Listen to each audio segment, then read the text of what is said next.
나라를 기울게 할 정도의 미색을 경국지색이라고 합니다.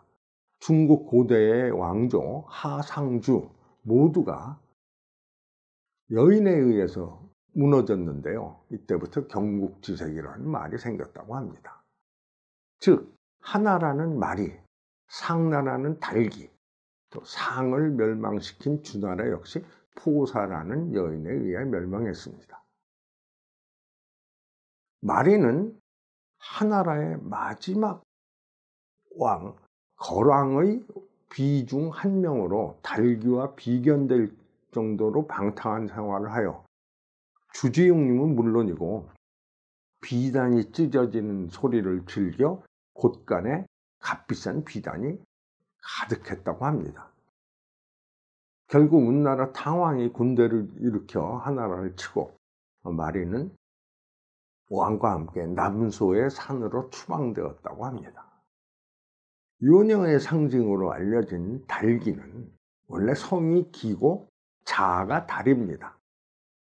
후대에 풍습이 바뀌어 달기라고 부르기 시작했습니다. 달기에 대한 기록은 대부분 야사나 소설에서 기인한 것으로 그녀가 실존 인물인지 가상 인물인지도 아주 확실치는 않습니다.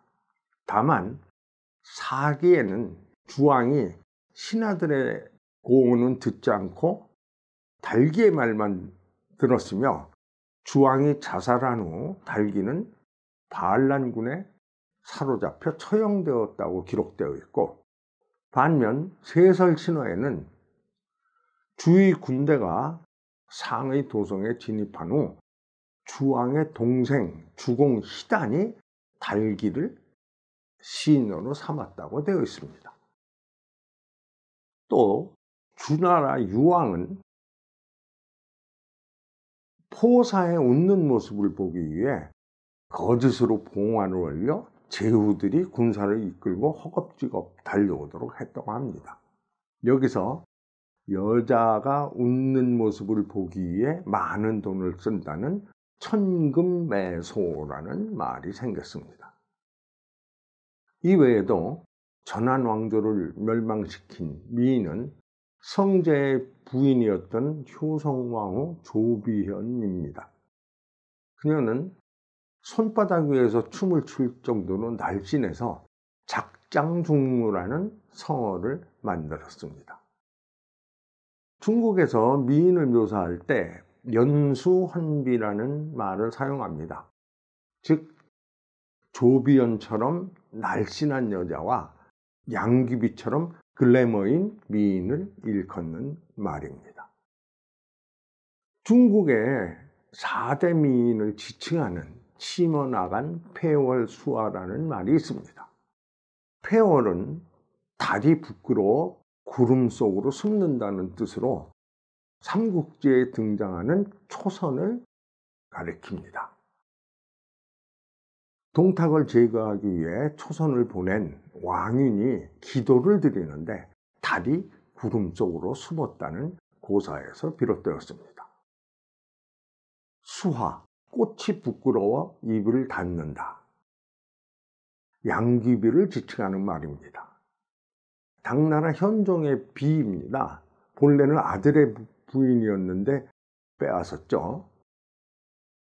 황제와 양귀비가 산책을 하다가 함소화라는 꽃을 건드렸는데 꽃이 입을 저절로 오므렸다고 합니다. 치머, 물고기가 가라앉는다. 서시를 가리키는 말입니다.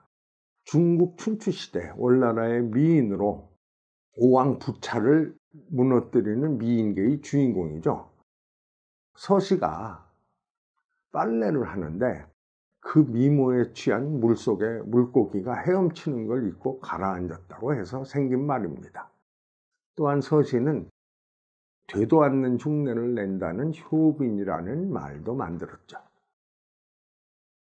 마지막으로 날던 기러기가 떨어진다.